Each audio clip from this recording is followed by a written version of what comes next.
is Mrs. Malaza, Your Worship. Mrs. Malaza, Your Worship.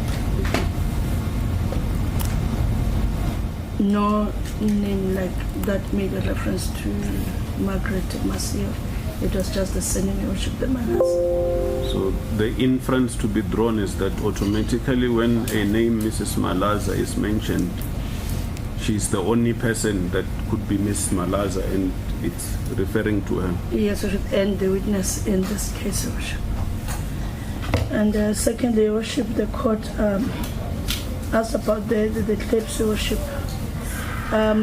According to the investigating officer, Your Worship, he was shown the clips on the cellular phone. Yes. Of the complainant, Your Worship, some of TikTok clips and YouTube clips, Your Worship, but it's different, and she does have on her cellular phone, Your Worship. So the clips confirms the incidents as detailed by the witness. Yes, Your Worship. Court cases. I don't think there might. Is there any other thing from the defense? Any other submissions? If there are no submissions, it would still be fine and proper. None. None, Your Worship.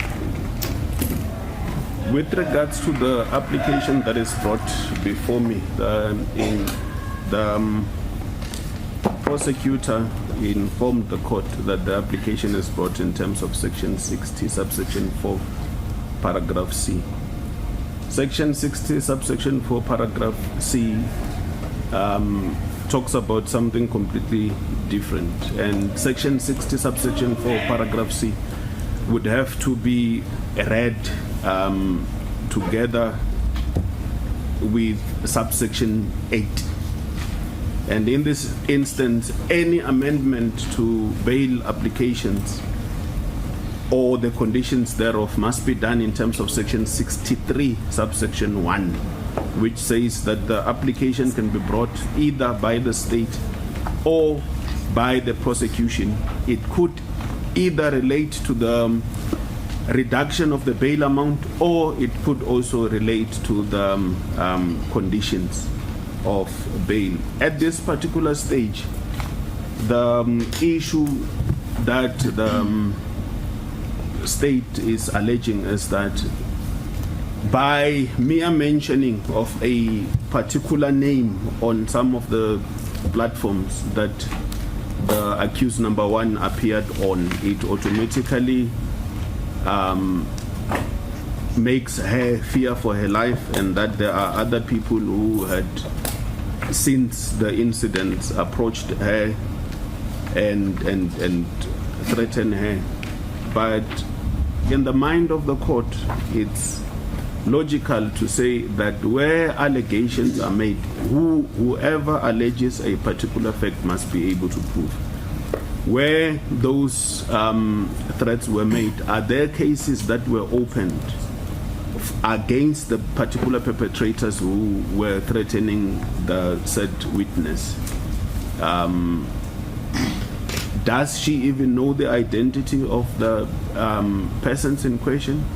These incidents of her being approached by unknown persons, does the court have sufficient information to say this incident happened on this day, on this day, on this day, on this day?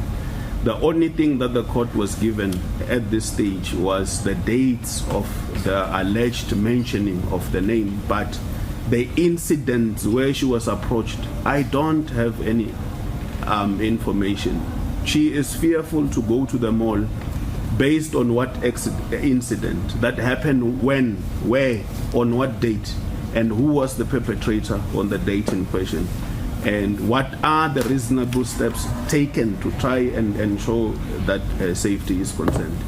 Can it then be an inference that could be reasonably be drawn by the court or any other person? And should an inference be drawn, is that an inference going to be the only inference that any other person in the capacity either of the court or any reasonable person drawing such inference, can they then safely say that where a name Miss Malaza or Mrs. Malaza is mentioned, it automatically refers to this particular witness? Is the said Mrs. Malaza the only Mrs. Malaza that has ever existed? And is it necessarily because she has to be associated with applicant number one because of this present case, or because of the case against her? According to the defense, the submissions are that the accused person is a complainant in a case relating to the burning of the church.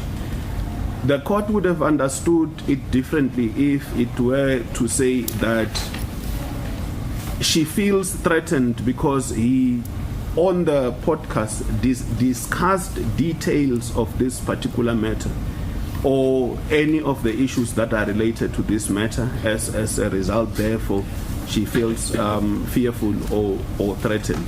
The mentioning of the firearms, is it a fact that became only known to her from the podcast, or is it an issue that existed prior?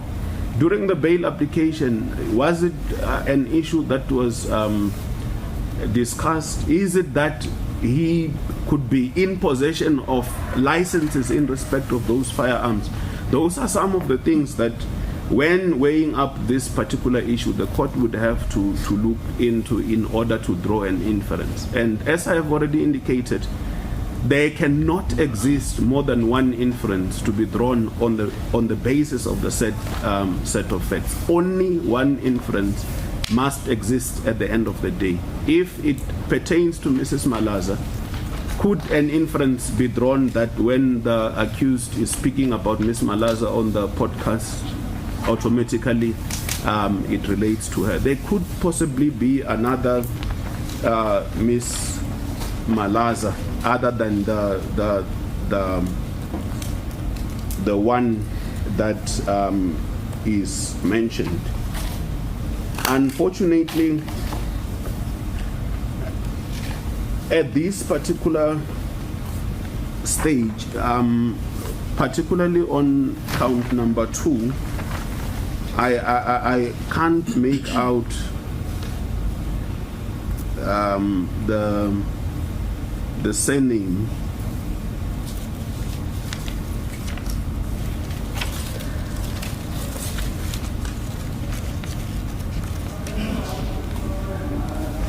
Maybe the state may be able to assist me. There is Megi Mamusileng Ntsiye. I don't know whether this is Ntsiye. I can't make out the handwriting properly.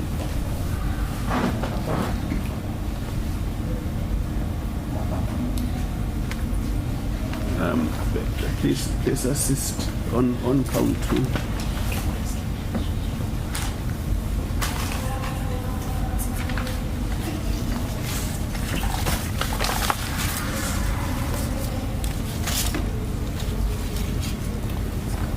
Meki Mamuseleng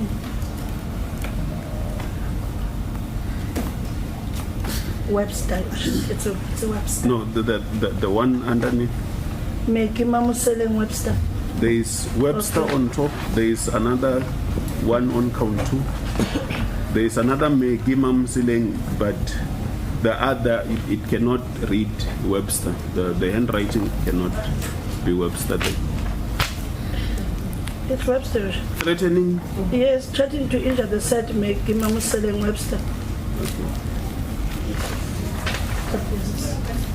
Thank you. What is also not clear to the court at this instance is whether the said witness becomes Malaza by virtue of marriage or by virtue of her being born in the household of Malaza, which therefore culminates to the fact that it becomes difficult for one to can be able to safely draw an inference that will relate. is a matter of state versus Nzuza. Although it was not a high court type of a decision, it was a regional court decision in Durban, where the court was dealing with almost a similar set of facts, even though it is not a precedent at this instance. The court in that matter indicated that for Section 63(1) applications to be done, conditions or circumstances must have changed that will render the necessity to have the bail conditions amended.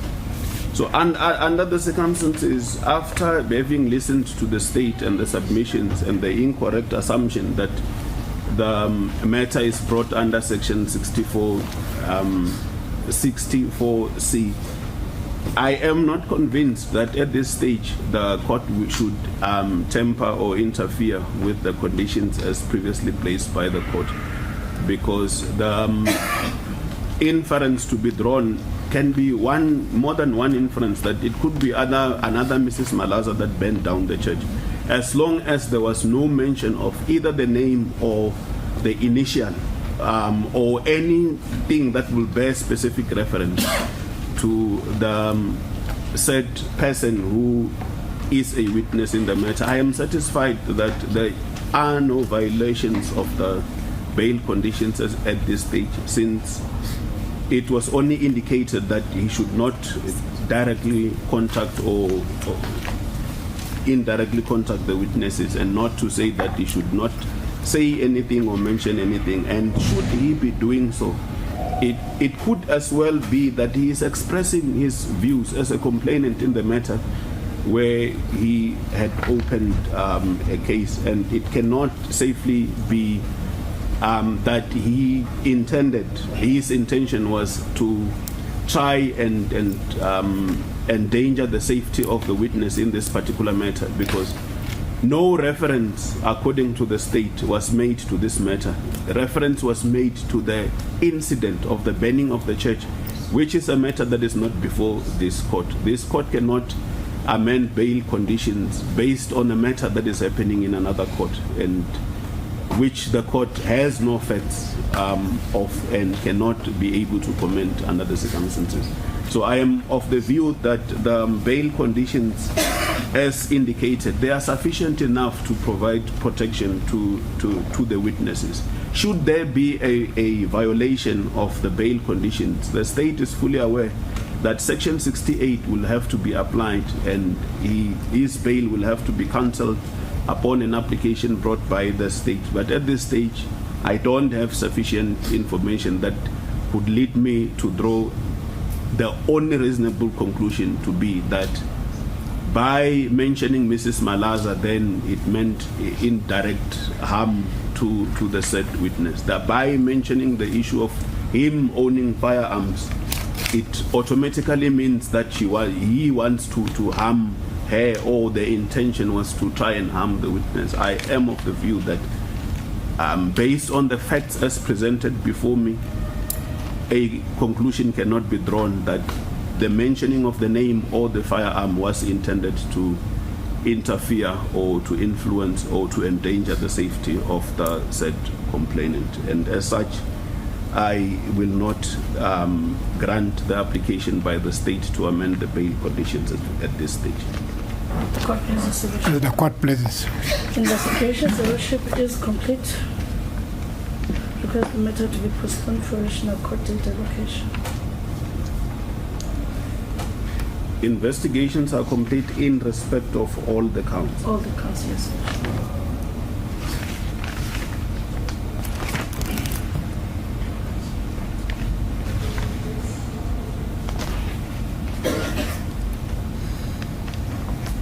The proposed date for the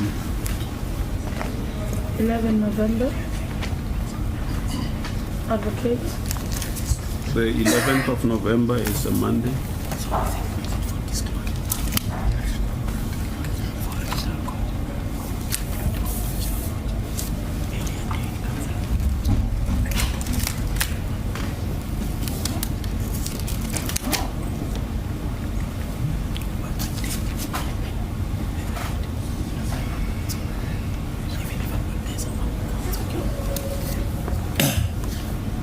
It is okay with us, Your Worship.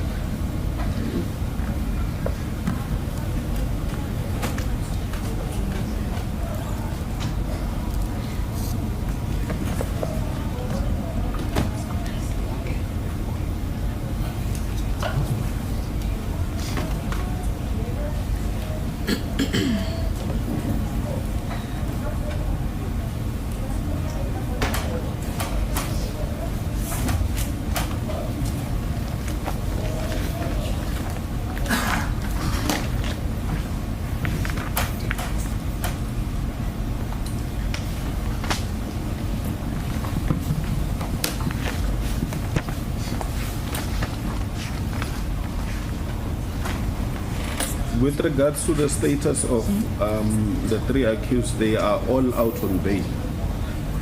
Correct, Your Worship. No, I choose 1 and 2 out on bail. I choose 3 on warning, Your Worship. Could resist.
Thank you, gentlemen. Your matter is going to be dealt with as follows. The matter is postponed to 11 November 2024 at 8:30 DC2 for regional court date. Accused number 1 and number 2 are out on bail. Bail is extended until then. Failure to appear, warrant of arrest will be issued against you. Your bail monies will be provisionally forfeited to the state, and if you don't appear within 14 days thereafter, your bail monies will be finally forfeited to the state. Accused number 3, you are out on warning. Failure to appear, a warrant of arrest will be issued against you. If a warrant is authorized and you are arrested, you may have to be tried for failure to appear, and if found guilty, you are going to be sentenced to a term of imprisonment with or without an option of a fine. The sentencing only happens if you are found guilty for failure to appear. That is not to try and threaten you, it is to explain to you the possibilities of what is going to happen should you not appear at all in your matter. Do you understand, gentlemen? Thank you. Yalona ichechisediso di 11th November, lihlokutla hape mo DC2 ka pa se tuseng ko rothole date ya lona or nyo ya lona e tlotsela pele ka kwa regional court date ka tsatsi le feng. So accused number 1 le 2 le tswile ka bail enke. Bail ya lona ya sebeletsa ntse ka tsatsi le. Ha sa tle ka tsatsi le o tlotswa ngolo la ho tshwara le tšhelete ya lona nka jwa ke news ya bail. Wena accused number 3 o tswile ka warning enke ka re ba o sope ka bolana. Ha o sa tle ka tsatsi le ho tlotswa ngolo la ho wena o tshwara, and ha o tshwara mo ho tla ba le trial e nngwe tla tshwara ho bobane o sa tla le ho. And how ka thola la ba o thola una le molato o tlo patala fine. Understood? No, I didn't say he will pay a fine. I said he may be convicted and sentenced to a term of imprisonment with or without an option of a fine. Okay, how ka thola la re una molato ka hore o ska tla mo nka tshwarwa hape o tshwarela hore ha wa tla mo lekgotleng.